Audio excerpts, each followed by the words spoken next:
الحمد لله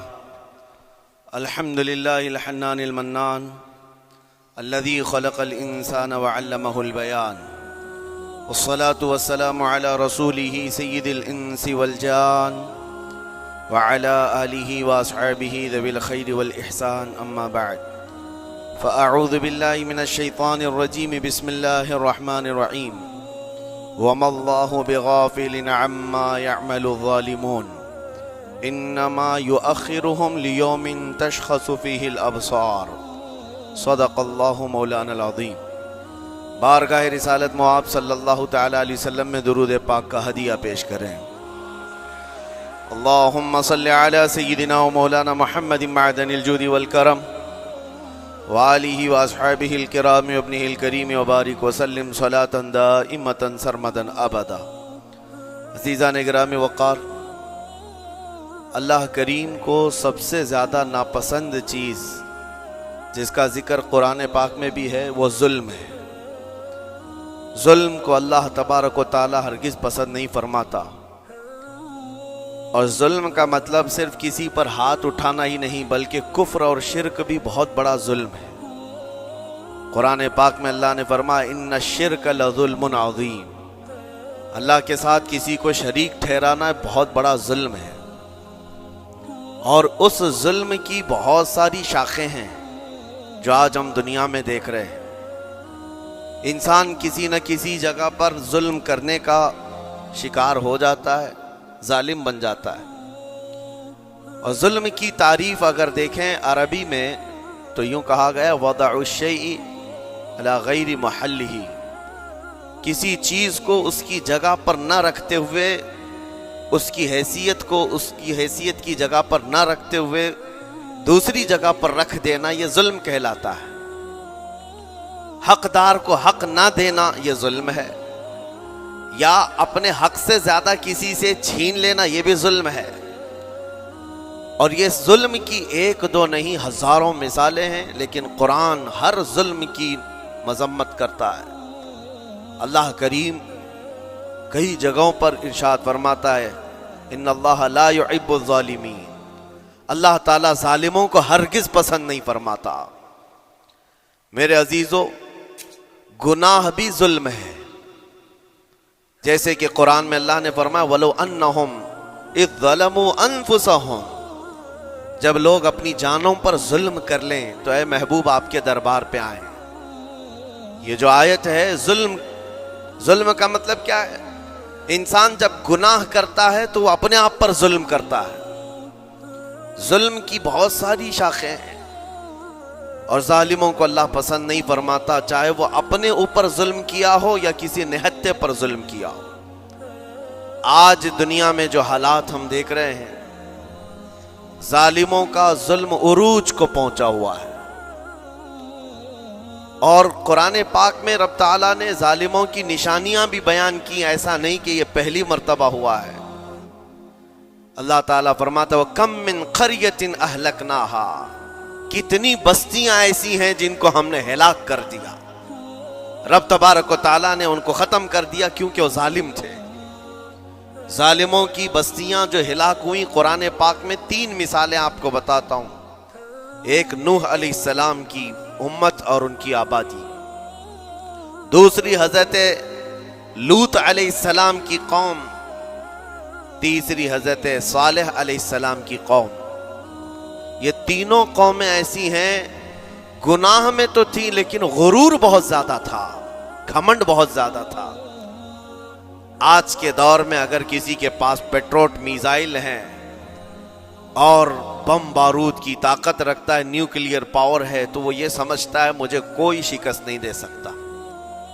یہ ہر دور میں ظالموں کا خواب رہا ہے، ہر دور میں ظالم اسی طرح کی فکر رکھتے ہیں۔ نوح علیہ السلام کی قوم بہت مضبوط قوم سمجھی جاتی تھی۔ اللہ تعالیٰ نے اپنے نبی کو جب حکم فرمایا کہ آپ ایک کشتی بنائیں بہت بڑی، تو وہ آپ کا مذاق اڑاتے تھے۔ یہاں دور دراز کہیں نہ ندی ہے، نہ نالا ہے، نہ سمندر ہے، کشتی کس میں چلاؤ گے؟ اللہ کے نبی کو پتا تھا کہ عذاب آنے والا ہے، اور اپنے ایمان والوں کو آپ ڈرا بھی رہے تھے، لیکن کفار و مشرکین غرور و تکبر میں ایسے تھے یہاں تک کہ نوح علیہ السلام نے اپنے بیٹے کو بلا کر کہا جو کافر تھا، کہا میرے ساتھ آ جا، یا بنی ارکم معنا ولا تکن مع الکافرین، بیٹا ہمارے ساتھ آ جا، کافروں کے ساتھ مت جا۔ اس نے کیا کہا؟ قال سآوی الی الجبل یعصمنی من الماء، میں تو پہاڑ کی اونچی چوٹی پر چلا جاؤں گا، تمہارا پانی مجھے کچھ نہیں کر سکے گا۔ یہ اس وقت ظالموں کا خیال تھا، گمان تھا۔ پھر اللہ تعالیٰ قرآن پاک میں فرماتا ہے وَفَجَّرْنَا الْأَرْضَ عُيُونًا، ہم نے زمینوں کے سارے چشمے پھاڑ دیے، ہر جگہ سے پانی کے سوتے نکلے، اور پھر آسمان کے سارے دروازے کھول دیے۔ فَفَتَحْنَا أَبْوَابَ السَّمَاءِ بِمَاءٍ مُنْهَمِرٍ، اللہ فرماتا ہے آسمان کے سارے دروازے پانی کے کھول دیے، آسمانوں سے پانی اور زمینوں سے پانی۔ فَالْتَقَى الْمَاءُ عَلَى أَمْرٍ قَدْ قُدِرَ، سورہ قمر کی آیتیں ہیں، رب تعالیٰ فرماتا ہے پانی اتنا بڑھ گیا کہ جو رب تبارک و تعالیٰ کی طے کی ہوئی معینہ نشانی تھی وہاں تک جا کر پانی مل گیا، روئے زمین پر کوئی باقی نہ رہا سوائے حضرت نوح علیہ السلام کی کشتی کے، کوئی نہیں باقی رہا۔ جب یہ پانی پھیل گیا، کیا پہاڑوں کی چوٹیاں، کیا محلوں کی اونچائیاں، سب غرق ہو گئے، اور وہ جبابرہ، وہ قوت کے بادشاہ جو کہتے تھے ہمارا کوئی کچھ نہیں بگاڑ سکے گا، سڑ گئے پانیوں میں۔ صرف پانی اللہ تعالیٰ بھیج دے تو انسان اسے روک نہیں سکتا، عذاب الہی کو کیسے روک سکے گا؟ دوسری گھمنڈی قوم، غرور میں مبتلا قوم تھی حضرت لوط علیہ السلام کی قوم، جو بدکاریوں میں ملوث تھے۔ اللہ کا جب عذاب آیا تو قرآن پاک میں رب تعالیٰ فرماتا ہے وَأَمْطَرْنَا عَلَيْهِمْ حِجَارَةً مِّن سِجِّيلٍ، نوکیلے پتھروں کی ہم نے ان پر بارش کی۔ فَجَعَلْنَا عَالِيَهَا سَافِلَهَا، ان کی اونچائیوں کو اٹھا کر کے نیچے پلٹ دیا گیا، زمین کو فرشتوں نے اوپر تک اٹھایا اور اس کے بعد پلٹ دیا۔ یہ پوری بستی غرق ہو گئی، ختم ہو گئی۔ یہ بستی بھی وہی تھی جس کو حضرت لوط علیہ السلام بار بار تنبیہ کرتے تھے کہ ظلم سے بچو، ظلم سے بچو، ظلم اللہ کے عذاب کو دعوت دیتا ہے، لیکن وہ مذاق اڑاتے تھے، اور جب ہلاک و برباد ہو گئے، ختم ہو گئے، ان کی نشانیاں بھی باقی نہیں رہی۔ وہ پتھروں کی بارشیں کہاں ہوئی تھی واللہ عالم، لیکن میرے عزیزو ہم نے دیکھا ہے جہاں یہ قوم آباد تھی اس علاقے کو آج بتایا جاتا ہے وہ جارڈن کا علاقہ تھا، بحر مردار جہاں پر آج باقی ہے، ڈیڈ سی۔ میں خود سفر پر دیکھا، جارڈن کی ایک سرزمین پر گاڑی چلتی جا رہی ہے اور کالے کالے پتھر، جہاں تک نظر کرو صرف پتھر ہی پتھر ہیں، بہت نوکیلے۔ ایسے پتھر میں نے دنیا میں دوسری جگہوں پر نہیں دیکھا۔ آج بھی اسی طرح سے باقی تقریباً 100 کلومیٹر 150 کلومیٹر تک صرف پتھر ہی ہے، بیچ میں صرف ایک روڈ جاتا ہے، اس کے بعد نہ کوئی درخت دکھتا ہے، نہ کوئی عمارت ہے، نہ کوئی پہاڑ ہے، صرف پتھر، پتھروں کا صحرا ہے۔ آج کی اس صدی میں دیکھ کر کے ان پتھروں کو ہیبت طاری ہو جاتی ہے، جس وقت وہ برسے ہوں گے ان کی حالت کیا ہوگی۔ اور میں یہ نہیں کہتا بالضبط کہ یہ وہی پتھر ہیں جو برسے تھے، واللہ عالم، لیکن میرے عزیزوں نشانیاں آج بھی عذاب الہی کی موجود ہیں۔ تیسری قوم تھی قوم شعیب اور قوم صالح علیہ السلام۔ یہ دونوں قوموں کے بارے میں ذکر کرتا ہوں۔ حضرت شعیب علیہ السلام کی قوم صرف ناپ تول میں کمی کرتی اور کفر و شرک بھی کرتے، شعیب علیہ السلام ان کو روکتے تو وہ ان کا بھی مذاق اڑاتے، اور جب عذاب الہی کے آنے کی بات کیا تو جانتے ہیں کیا کہا انہوں نے؟ یہ وہ قوم تھی جو پتھروں کو تراش کر کے گھر بنا لیتے تھے، یعنی پورے کے پورے پہاڑ کو، پتھروں کا جو پہاڑ ہوتا ہے اس کو تراشتے تھے، اور ایک آدمی کا ایک گھر ایک پہاڑ۔ آج کے دور میں ساری بلڈوزر مل کر کے نہیں کر پائیں، مشینیں مل کر نہ کر پائیں، وہ اس وقت کے لوگ بھاری بھرکم تھے، جسامت والے تھے، طاقت والے تھے، جب وہ اپنے رہنے کے لیے ایک پہاڑ کو تراش سکتے تھے۔ 4000 سال پہلے کی بات کر رہا ہوں، اس وقت میرے خیال سے وہ اپنے زمانے کے سب سے بڑے ماڈرن لوگ یا ترقی یافتہ لوگ کہلاتے ہوں گے، سب سے زیادہ ترقی یافتہ کہلاتے ہوں گے. جیسے آج لوگوں کو لگتا ہے رشیا اور امریکہ بہت پہنچے ہوئے ہیں ٹیکنالوجی میں، اس دور کے وہ لوگ سب سے بڑی طاقت کے رکھنے والے تھے. جب حضرت شعیب علیہ السلام نے ان کو اللہ کے عذاب سے ڈرایا تو کیا کہتے تھے؟ عذاب وہی نا جو نوح علیہ السلام کی قوم میں آیا تھا، بارش آ گئی تھی، زمین سے پانی نکل گیا تھا تو پانی بہت ہو گیا تھا. یا پھر وہ جو لوط علیہ السلام کی قوم پر آیا، پتھروں کی بارش، یا پھر ہواؤں کا عذاب. اگر یہ تینوں بھی آئیں تب بھی ہمارے ان پہاڑوں کے گھروں کو نقصان نہیں کر سکیں گے. ان کا اتنا غرور تھا. اگر پانی بھی آ جائے سمندروں کا، یا ہوا بھی تیز چلے، یا پتھروں کی بارش ہو، ہم تو بہت محفوظ قلعوں میں ہیں. اندازہ کرو میرے عزیزو، 3000 4000 سال کے بعد آج تک مدائن صالح اور الاولا سٹی نام سے سعودی میں موجود ہے، ابھی تک وہ گھر موجود ہیں. تو اس زمانے میں کتنے مضبوط رہے ہوں گے؟ پتہ نہیں 3000 سالوں میں کتنے طوفان آئے، کتنے سیلاب آئے، لیکن ابھی تک وہ پہاڑوں کے گھر موجود ہیں. تو اس زمانے میں کتنے طاقتور ہوں گے. ان کا نشہ آسمان پر تھا، غرور چڑھ کر کے بول رہا تھا. کہتے تھے کہ اگر اس طرح کے عذابات آ بھی گئے تو ہمارا کچھ نقصان نہیں ہوگا. کون سا؟ نوح علیہ السلام کی قوم کا عذاب آ جائے، لوط علیہ السلام کی قوم کا عذاب آ جائے، یا پھر شعیب علیہ السلام کی قوم کا عذاب آ جائے. یہ صالح علیہ السلام کی قوم کی بات کر رہا ہوں. تو پھر ہوا کیا؟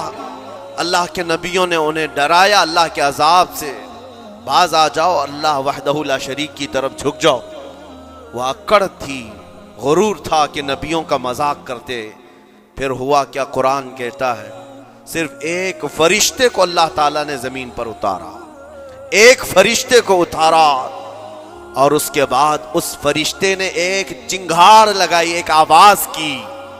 ایک آواز، صرف فرشتے کی ایک آواز ایسی تھی کہ جتنے اپنے مضبوط قلعوں میں گھروں میں موجود تھے، اس آواز کی ہیبت سے ان کا بھیجا کانوں سے باہر نکل آیا تھا.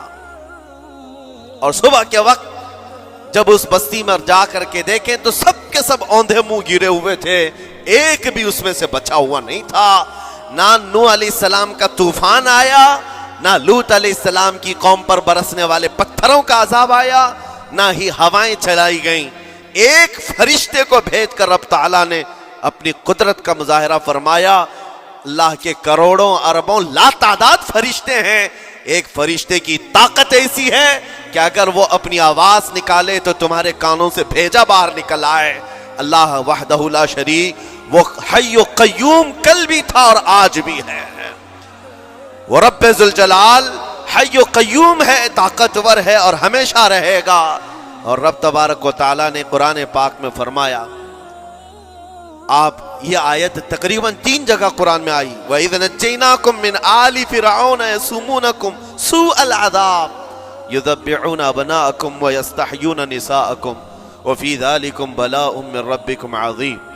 رب تعالیٰ فرماتا یاد کرو فرعونیوں کے عذاب سے اللہ نے تم کو نجات دی. یہ بنی اسرائیل کو کہا جا رہا ہے کہ فرعونیوں کے عذاب سے، کہ فرعون اور اس کے لشکری اس قدر سخت سزائیں دیتے تھے موسیٰ علیہ السلام کی قوم پر، ایمان والوں پر، بنی اسرائیل پر. اللہ فرماتا ان سے نجات دیا رب تعالیٰ نے، لیکن وہ کرتے کیا تھے؟ بنی اسرائیل میں ایک بھی بچہ پیدا ہو جائے اسے ذبح کر دیتے تھے. فرعون کے لشکریوں نے ایک سال میں 12,000 بچوں کو قتل کیا ہے، 12,000 بچوں کو ذبح کر دیا ہے. آج کے اسرائیلی اگر یہ بچوں پر ظلم کرتے ہیں تو یہ تعجب کی بات نہیں ہے. فرعون کی سرشت میں داخل تھا اور یہ فرعونی ہے، وقت کے جبابرہ ہیں، وقت کے ظالم ہیں. 12,000 بچوں کو قتل کر دیا تھا فرعون اور اس کے لشکریوں نے، اور عورتوں کو زندہ چھوڑ دیتے تھے. قرآن میں اللہ تعالیٰ نے فرمایا 3 جگہ آئی آیت، لیکن اس کے ساتھ رب تعالیٰ یہ بھی فرماتا ہے یہ سخت ترین سزائیں دیتے تھے فرعونی، اللہ نے ان سے تم کو نجات دیا. لیکن یہ سزائیں کیوں دیتے تھے، یہ عذاب کیوں تھا؟ وفی ذالکم بلاء من ربکم عظیم. یہ ہے فرمان اللہ کا. یہاں میں یہ ٹکڑا اگر بیان کر دوں تو آج آپ کے دلوں کے اندر ایک یقین پیدا ہو جائے گا. آج کے حالات کے مطابق فرعونیوں کا اس قدر سخت عذاب کیوں تھا؟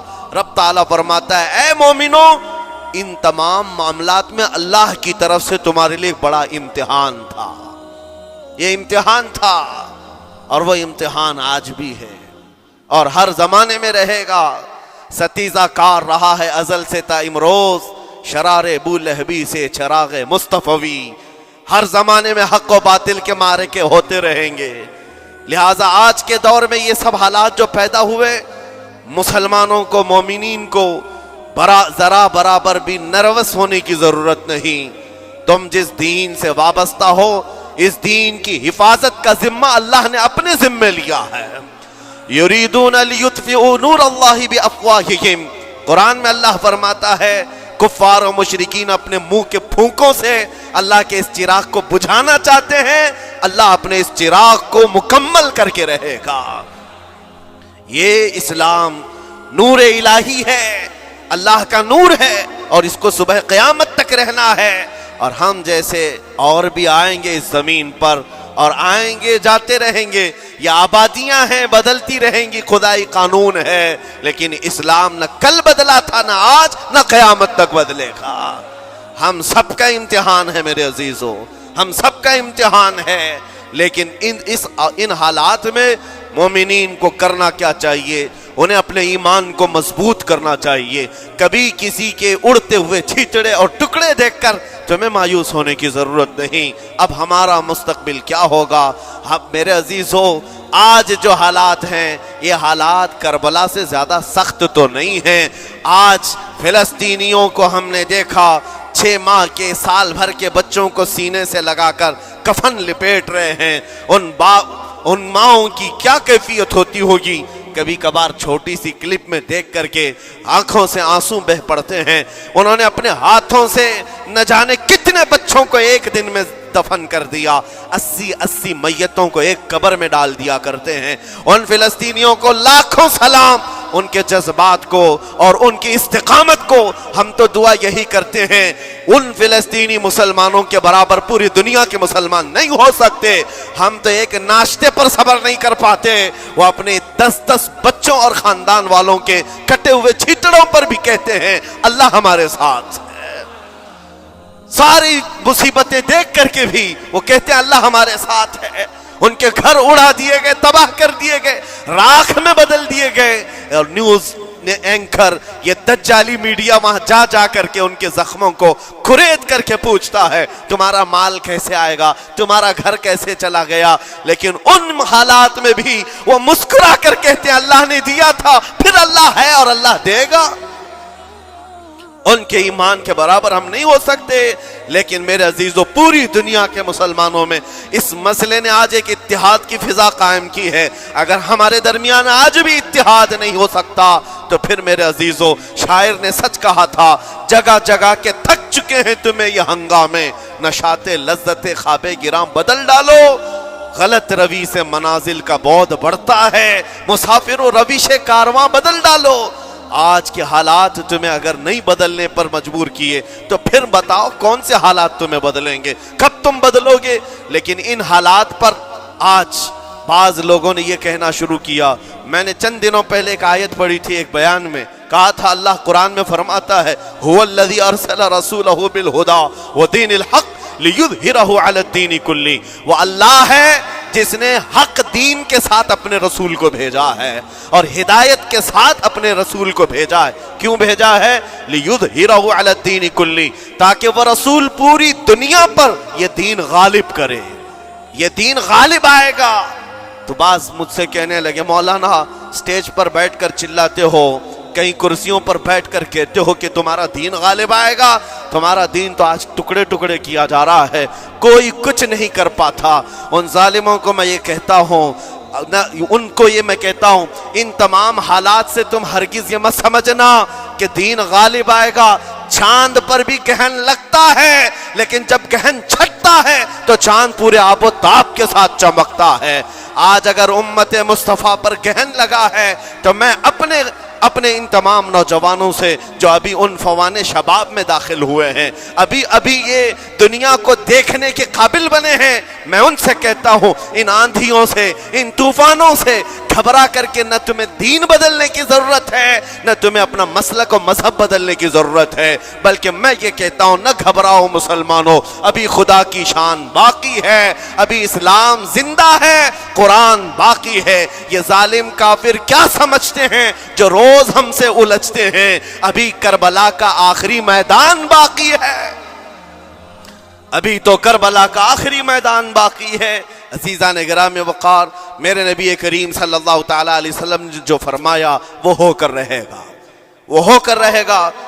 میرے آقا صلی اللہ تعالی علیہ وسلم کا فرمان عالی شان میں سناتا ہوں۔ حضور فرماتے ہیں لا تزال عصابۃ من امتی یقاتلون علی ابواب دمشق وما حولها وعلى ابواب بیت المقدس لا يضرهم خذلان من خذلهم ظاہرین علی الحق الى ان تقوم الساعة او کما قال رسول اللہ صلی اللہ علیہ وسلم۔ میرے آقا فرماتے ہیں قیامت تک میری امت میں سے ایک جماعت ایسی ہوگی جو بیت المقدس کے ارد گرد حق کے لیے لڑ رہی ہوگی۔ حضور نے فرمایا قیامت تک لڑتی رہے گی، لیکن ساتھ میں ان کے لیے میرے آقا نے فرمایا پوری دنیا کے برا چاہنے سے ان کا کچھ نہیں بگڑے گا۔ اس کا مطلب کیا ہے؟ اگر آپ ہم سے پوچھتے ہیں کچھ نہیں بگڑے گا، حضور نے فرمایا کچھ نہیں بگڑے گا، لیکن ہم تو دیکھ رہے ہیں ان کے گھر تباہ ہو گئے، بچے مر گئے، چھوٹے بچوں کے سروں سے باپ کا سایہ نکل گیا، کسی کے سامنے اس کی ماں کی تڑپتی ہوئی لاش ہے، اور حدیث میں کہا جا رہا ہے ان کا کچھ نہیں بگڑے گا۔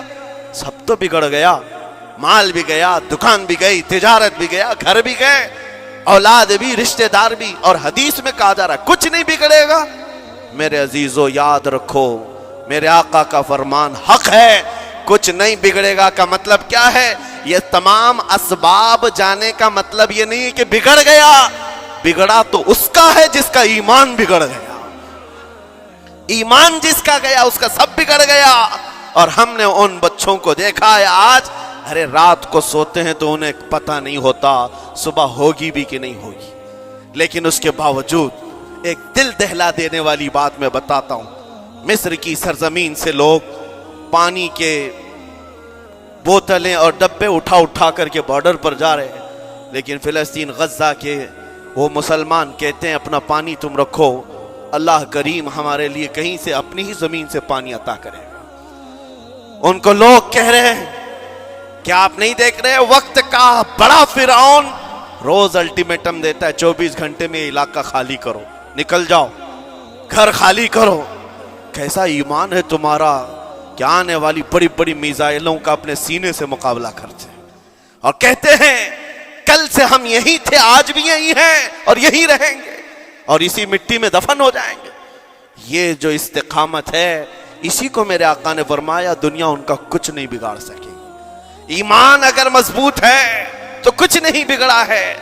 ارے 6 سال کی بچی، 6 سال کی بچیاں، ٹرینڈ چلا ہوا ہے ان کے محلوں میں، ٹرینڈ چلا ہوا ہے، اپنے اپنے ہاتھوں میں مہندی سے اپنا نام لکھ رہی ہیں، ہنسی خوشی۔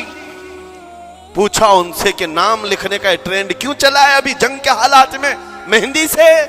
کہتی ہیں کل کو اگر ہم اڑ گئے، چہرہ نہیں ملا، جسم نہیں ملا، ہاتھ اگر بچا ہوا ہو تو نام دیکھ کر ہمارے ماں باپ پہچان تو سکے۔ شہادت کا یہ جذبہ، شہادت کا یہ جذبہ 6 سال کے بچوں میں اگر آیا ہے، یقیناً ان کے سینوں میں ایمان موجود ہے، ایمان موجود ہے۔ میرے عزیزو ذرا اپنے حالات پر ذرا توجہ کرو، مولا کریم نے ہمیں کس چیز کی کمی دی، کون سی چیز کم آئی ہمارے گھر میں؟ ہم تو مرغن غذائیں روز کھاتے ہیں، آج ہمارے پاس ساری نعمتیں اللہ نے دی ہیں، ہم عیاشیوں کے اڈوں پر پوری رات گزارتے ہیں۔ ہمارے شہر آج جس گلی سے گزر جائیں، صبح کی اذان تک یہاں گپے لگاتے ہوئے کھڑے رہے۔ اے میرے عزیزو، حالات تو ہمارے ایسے ہیں کہ کھا کھا کر کے چربیاں چڑھ گئیں، ہمیں ان کا کیا احساس ہو پائے گا، ان کا کیا احساس ہو پائے گا جن کے ہاں پانی سے زیادہ خون دیکھا جاتا ہے، جن کے ہاں زندوں کو پکڑنے کے لیے نہیں، اب مردوں کو پکڑنے کے لیے لوگ بھی نہیں ہیں۔ عزیزان گرامی وقار، جنازہ اٹھانے کے لیے لوگ پورا دن انتظار کرتے ہیں، کوئی نہیں ہے۔ پرسان حال ان سب حالات کے باوجود میں نے ایک بچے کو بھی وہاں سے یہ کہتے ہوئے نہیں سنا کہ ہم پر بہت بڑا ظلم ہو رہا ہے، ہم کو یہاں سے نکال لو، مدد کرو، کوئی آؤ، نہیں۔ وہ سب صرف اتنا ہی کہتے، جو کچھ ہو رہا ہے ہم اللہ کے پاس جا کر کہیں گے، یہ سارے معاملات ہم اللہ کی بارگاہ میں شکایت کریں گے۔ یہ ہے ایمان، یہ ہے استقامت۔ اور میرے آقا صلی اللہ تعالی علیہ وسلم کے فرمان عالی شان کے مطابق ان کے لیے اتنی ہی بڑی دولت کافی ہے۔ آخر میں اتنا کہوں گا، اسرائیل کے کتے اور ظالم مل کر اینٹ سے اینٹ بجا دیں، ان کے ٹکڑے ٹکڑے کر کے راکھ کر دیں، تب بھی ہم کہیں گے فتح تو بیت المقدس کی ہی ہے، فتح تو ان مظلوموں کی ہے جن کے پاس کھونے کے لیے کچھ نہیں تھا، پھر بھی وہ ڈٹے رہ گئے۔ تمہارے پاس تو پیٹروٹ میزائل، بڑے بڑے تمہارے پاس توپ، بہت ساری چیزیں ہو کر بچوں پر، ہاسپٹل پر، نہ جانے کتنی جگہوں پر تم نے بمباریاں کی ہیں۔ مجھے حیرت ہوتی ہے، پوری دنیا آج بھی خاموش تماشائی ہے۔ یہ ظلم نہیں ہے تو اور کیا ہے؟ اور جب ظلم اپنے عروج کو پہنچتا ہے، اللہ کی پکڑ آتی ہے، اللہ کا عذاب آتا ہے، اور جب اللہ کا عذاب آتا ہے تو جتنے خاموش تماشائی تھے سب اس عذاب میں گرفتار ہوں گے۔ اس لیے میرے عزیزو، آپ ہم سے اگر یہ پوچھتے ہیں ہمیں یہاں بیٹھ کر کرنا کیا چاہیے، ہم کیسے کریں، تمہارا دل اگر رو پڑا ان کے دردوں سے، یہ بھی لکھا جائے گا، یہ بھی لکھا جائے گا۔ یہ بندہ جا تو نہیں سکتا تھا، لیکن اپنے بھائی کے درد میں ایسا بے قرار تھا کہ اس کا کھانا چھوٹ گیا تھا، ایسا بے قرار تھا کہ اس کی نیندیں ختم ہو گئی تھی، یہ بھی لکھا جائے گا اللہ کی بارگاہ میں۔ لیکن یہاں بیٹھ کر کے ہم عیاشیوں پر عیاشیاں کریں، اپنے گناہوں سے کبھی باز نہ آئے، تو پھر میرے عزیزو ان نہت مظلوموں کے ہم بہت خطرناک قسم کے دشمن کہلائیں گے، جہاں ان کو پانی کا ایک قطرہ نہیں، جہاں ان کے لیے لقمہ نہیں، وہ کسی کا بچا ہوا کچرا کھانے پر مجبور ہے۔ اس وقت ہماری برتنیں کھانوں سے بھری ہوئی ہیں، ہماری دعوتوں میں ہمارے بچے ہوئے کھانے گٹر اور نالیوں میں بہ رہے ہوں۔ ان حالات میں میرے عزیزو پکڑ ہوگی، ہماری بھی پکڑ ہوگی۔ بدلو اپنے حالات، اٹھو وگرنہ حشر نہ ہوگا پھر کبھی، دوڑو کہ زمانہ چال اپنی چل گیا۔ میں آپ سب سے یہی کہنا چاہوں گا، یہ جو حالات پیدا ہوئے ہیں پوری دنیا میں، یہ میرے آقا کے فرمان کے مطابق اندیشہ یہ لگ رہا ہے ان قریب امام مہدی کا ظہور ہونے والا ہے، امام مہدی کا ظہور ہوگا اور حالات بدل جائیں گے۔ لیکن ہم کو کسی کے آنے کا انتظار کرتے ہوئے حالات کا انتظار نہیں کرنا ہے، ابھی بدلو، آج بدلو، اللہ کی طرف دوڑو اور اس سے گڑ گڑا کر کہو کہ مولا کریم، ہمارے شامت اعمال، ہماری برائیوں کے سبب اگر یہ تیری پکڑ ہے، ہم توبہ کرتے ہیں تیرے دربار میں۔ جانتے ہو میرے آقا نے فرمایا، اللہ کے غضب کو اگر کوئی چیز ٹھنڈی کرتی ہے تو ایک مومن صالح کی رقت انگیز دعائیں اور اس کے نکلنے والے آنسوں اللہ کے غضب کو ٹھنڈا کرتے ہیں، اللہ کے غضب کو ٹھنڈا کرتے ہیں۔ تم گڑ گڑاؤ اس مولا کی بارگاہ میں، یہ نہیں کہ اجتماعی طور پر کسی کے سامنے آپ رو دھو کر چلے گئے، یا پھر آپ لوگوں کو دکھانے کے لیے کوئی سٹیٹمنٹ جاری کر دی، نہیں، تنہائی میں بیٹھے ہو، اکیلے میں بیٹھے ہو۔ جیسے کہ کل ایک بہت اچھی چیز میں نے دیکھی تھی، ہمارے علماء نے اعلان کیا تھا پوری دنیا مل کر کے جمعرات کا روزہ رکھے، اس لیے کہ روزہ اللہ کو پسند ہے، اور افطار سے پہلے اگر کوئی دعا کرے، اول دعا ہماری ان مظلوموں کے حق میں ہو، ان ظالموں کے خلاف ہو، مظلوموں کی مدد کے لیے ہو، یقیناً اللہ کی مدد آئے گی، اور آئے گی کیونکہ قرآن بار بار کہتا ہے، الا ان نصر اللہ قریب، آگاہ ہو جاؤ، بے شک اللہ کی مدد بہت قریب ہے، اللہ کی مدد بہت قریب ہے۔ عزیزان گرامی وقار، میں انہی تمام باتوں سے اپنی گفتگو کو آج سمیٹتا ہوں۔ آج کے ان حالات میں آپ کی ذمہ داری ہے اپنے ایمان پر مضبوطی سے جمے رہو، استقامت۔ بعض لوگوں کو آج یہ لگتا ہوگا کہ وہاں حالات بگڑے ہیں تو یہ مسلمان کیا کریں گے، کیا کریں گے، ہم کیا کرنے والے، ویسے ہی ہم ختم کیے جا چکے ہیں، ٹکڑے کیے جا چکے ہیں، ہم کچھ کرنے، بس تم اپنی زندگیاں بدلو، نشہ سے باز آ جاؤ، اور جتنے خرافات ہمارے محلوں میں آئے اس سے نکالو. اللہ کا عذاب آتا ہے, اللہ کی رحمتیں روٹ جاتی ہیں. ایک بار ہم بدل لیے تو مولا کریم اپنی رحمتوں کے سائبان فرما دے گا ہم پر. اور بس ہماری تمنا یہی ہے. اللہ کریم کی بارگاہ میں دعا ہے, قدیر و جبار خدا کہنے سننے سے زیادہ ہمیں عمل کی توفیق عطا فرما. اے رب کریم احسن الخالقین, ہم سب اپنے گناہوں سے سچی توبہ کرتے ہیں.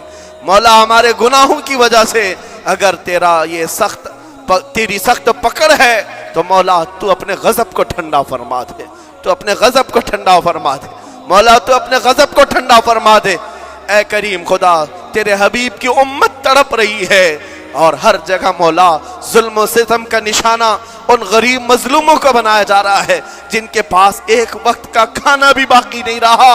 مولا تو اگر مدد نہیں کرے گا تو کون مدد نازل فرمائے گا؟ اے رحمان, ہمارا عقیدہ ہے تو ہی وہ خدا ہے جو ابابیلوں کو بھیج کر ابرہہ کو ہلاک کیا. تو ہی وہ خدا ہے جو بدر میں اپنے نبی کے لیے 5000 فرشتوں کو اتارا. اے مولا, تو ہی وہ خدا ہے جو یونس علیہ السلام کو مچھلی کے پیٹ سے زندہ سلامت نکالا. تو ہی وہ خدا ہے جو ابراہیم علیہ السلام کو بھڑکتی ہوئی آگ سے زندہ محفوظ فرمایا. اے قدیر و جبار خدا, کل بھی تو حی و قیوم تھا, آج بھی ہے اور ہمیشہ رہے گا. ہمارے اس عقیدے کی لاج رکھ لے اور غیب سے مولا تو اپنی مدد نازل فرما, اپنی مدد نازل فرما, امت مصطفیٰ کے لیے خیر فرما, ہم سب کو امن و امان عطا فرما. اے رب کریم, ان ظالموں کو کیفر کردار تک پہنچا دے, مظلوموں کو مولا امن کی سانس عطا فرما. ہماری خوشیاں اگر لکھی ہوئی ہے اے رب قدیر, ہماری خوشیوں میں سے ان کو یہ تقسیم فرما دے. اے اللہ, ہماری حصے کی خوشیاں انہیں تقسیم فرما دے. اے رب کریم, ہمارے امن و سکون کو ان کے درمیان تقسیم فرما دے. اے اللہ, ان بلکتی ہوئی ماؤں کی آوازیں ہماری نیندیں اڑا چکی ہیں. مولا, ان بچوں کے زخمی چہرے مولا بار بار ہماری آنکھوں کو ترساتے ہیں. مولا, کب تک یہ تیری آزمائش ہوگی, کب تک یہ امتحان ہوگا؟ اے قدیر و جبار خدا, تجھے تیرے حبیب کی نالین کا واسطہ ان سب کو ظلم و ستم سے آزاد فرما دے. اے اللہ, ظلم و ستم سے آزاد فرما, امن و امان عطا فرما, خیر و سلامتی عطا فرما. ہمارے اس ملک عزیز ہندوستان کو امن و امان کا گہوارہ بنا دے. اے اللہ, ہم سب کو محبت و آشتی کا پیغام اور الفت و محبت کے ساتھ جینے کی توفیق عطا فرما. مولا, ہماری دعاؤں کو حضور کے صدقے قبول فرما. وصلی اللہ تعالی علی خیر خلقی محمد وآلہ واصحابہ اجمعین, وآخر دعوانا الحمدللہ.